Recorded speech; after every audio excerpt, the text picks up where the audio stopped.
Abone Kalendo akupitiriza kumalankhula kuti iwowo zivute zitani sadzasiya kulankhula chilungamo ku mtundu wa Malawi.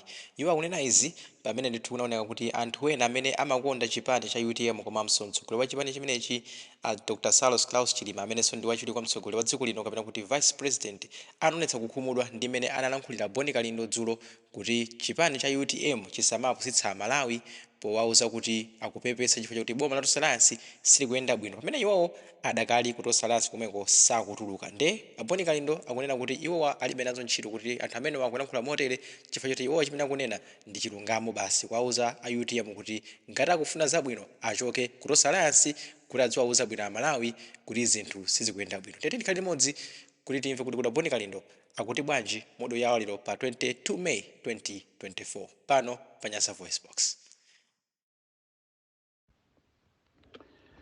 Ndikamanena kuti ine ndine president wa anthu osauka muno Malawi woyamba, sikuti ndimangonena ayi, ndimadziwa kuti anthu amene ndikuwatumikira ndi ambiri, ndipo Amalawi ambiri amene akulira muno Malawi akusowa munthu wowayimirira ndipo wowayimirira muchilungamo chenicheni osakhala za chinyengo.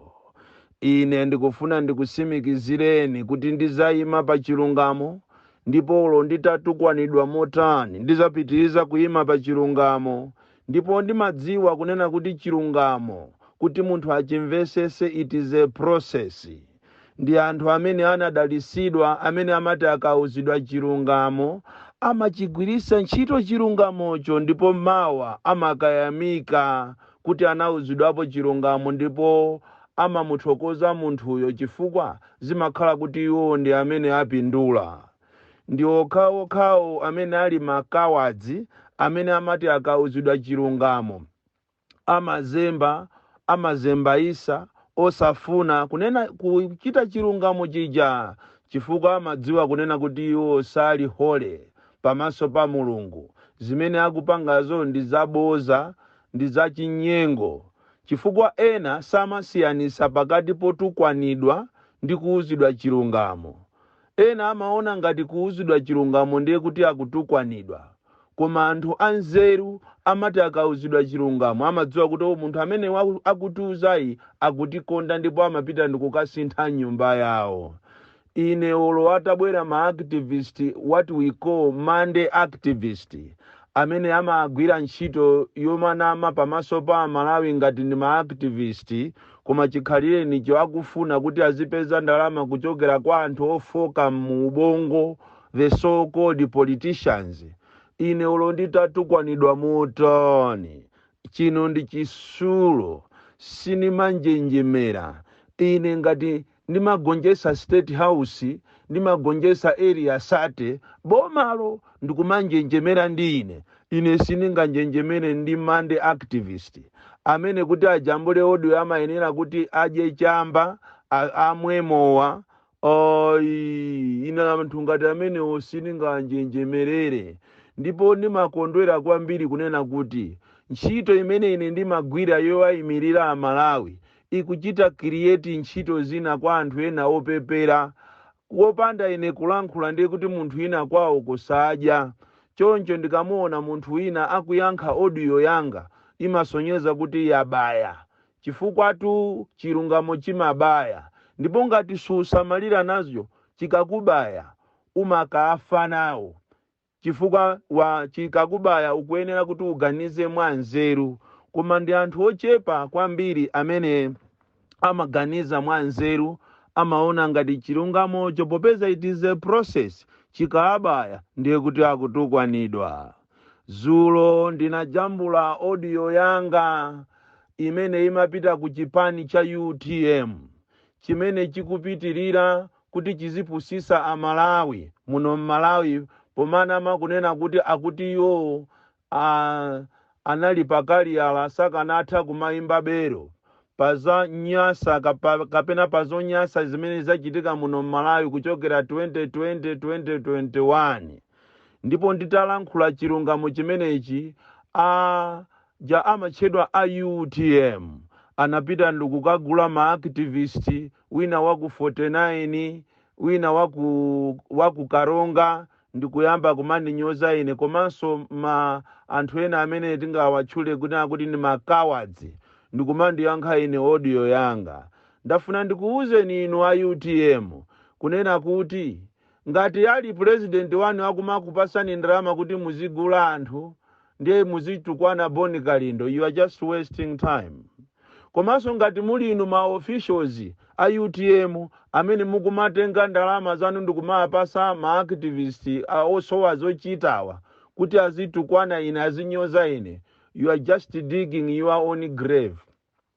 Amalawi anasukusula, we are no longer living in yesterday. Amalawi alero ndi anzeru, ndi chifukwa chake ine lero sindikujambula audio yo ayankha anthu amenewo, koma ndikujambula audio yokuchenjezani inuyo kunena kuti pamene mukupita ulendo wanu wa 2025 konzani nyumba yani a UTM, musapusise anthu poanamiza kunena kuti inuyo kubanja kumene muliko banja la MCP limene munakwatiwalo mbanja zinthu sizilimo bwino. Zinthu zilimo bwino chifukwa zikanakhala kuti mbanja mwanumo zinthu sizilimo bwino mukanakhala mutatengapo masanza anu matewera anu mutanyamuka ndikumapita kwa amanu. By the fact kunena kuti muli mbanja momo ndiye mukupita kunja ndikumaka munyoza mamuna nuyo amene ali wa MCP kapena mkazi anuyo, ndiye kuti izikuonesa kuti nonse a UTM miti yanu ndiyosaenda. Ndafuna ndikuwuzeni kunena kuti Amalawi si anthu somano owapusisa. Amalawi amatha kuchiona chinthu icho ndikuchiona kuti chinthu ichocho sichili bwino.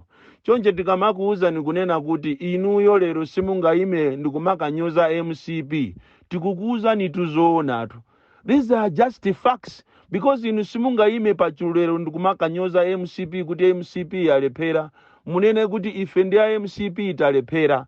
Kupepesa kumene mukupepesa kwa Amalawi mupepese kuti inuyo ndi a MCP mwalephera. Osapita kumakanira kuti aye ifeyo tinachitana, ife si amene timayendesa njinga, ife tinali pakaliyala ndipo silikanatha kumayimba bero. Nsomba ikaola imozi mudengu zonse zaolera momo. Now instead of making your house to be in order mukufuna muzili mbana ndi anthu amene akukuuzani chilungamo. Chifukwa tu chimene ndikukuuzani inechi ndi chilungamo ndipo simukachipeza kwina. Mukanakhala madolo mukanapanga zimene anapanga Malemu Chakufa Chihana. Nthawi imene yali pangwirizano ndi chipani cha UDF anangowaitana anthu ache ndikuwauza kuti tiye tituluke.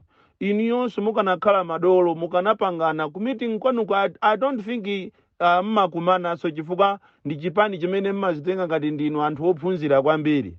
Mukuyiwala kunena kuti inu anthu ophunzira koma mmafuna anthu osaphunzira kuti akakuvotereni. Mukanayitanizana ndikuona kuti kodi mpanga bwanji ulendo wanu ochoka mu mgwirizano wa Tonse Alliance.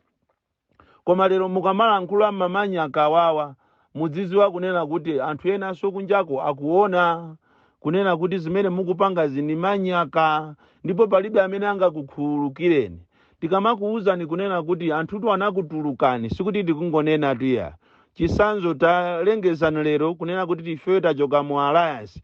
Tione ngati ma ministers anu amene aliko folo khandi atatu ati akusatireni. Ndi pamene mungaziwe inu tikunena kuti mazi achita katondo. Aliyense pakali panopa akukhala ndi survival of the fittest.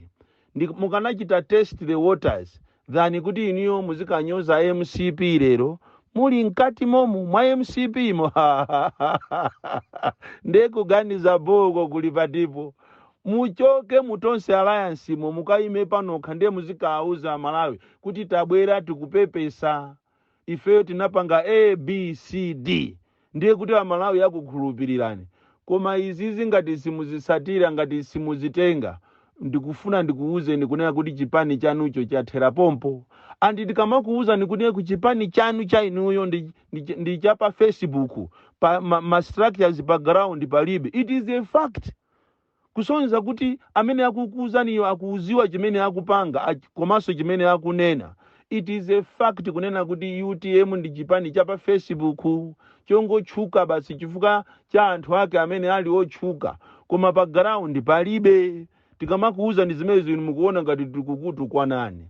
So you need to make your house in order than wasting time attacking me ndikumaka atuma anthu kuti azikandilankhula ine azikayankha ati audio yanga tatengani ndalama zimene mwabazo muziyapasa anthuwo.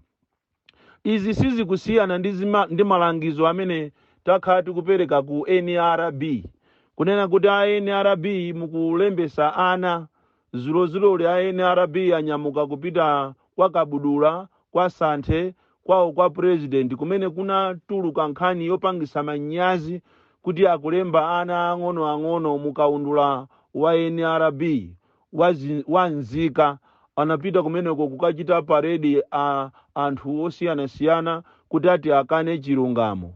Iniyo mukanakhala madolo a NRB popezanso mwina mukungonama kuti ndinu a NRB koma muli a MCP mukanakayitana anthu onse amene alembedwa mukaundulawo ndikuwakhazikapo ndiye muwayitane atolankhani aziona zaka za anthu. Koma lero makayitana anthu kuseri ndikumanama kunena kuti amene anabwera kuzapanga kafukufukuwo Aweros Gama ndi anthu onama ndipo mufuna muwatengere ku khoti. Nthawi yoopsezana si inoyo, nthawi yoopsezana inatha kalekale. Ndipo iniyo ngati muli achilungamo mukanangopanga chilungamo chosakhala kumapusisa anthu. Ichimozimozi zimene akupanga a UTM zoti ni chimozimozi za inunso mukupanga a NRB.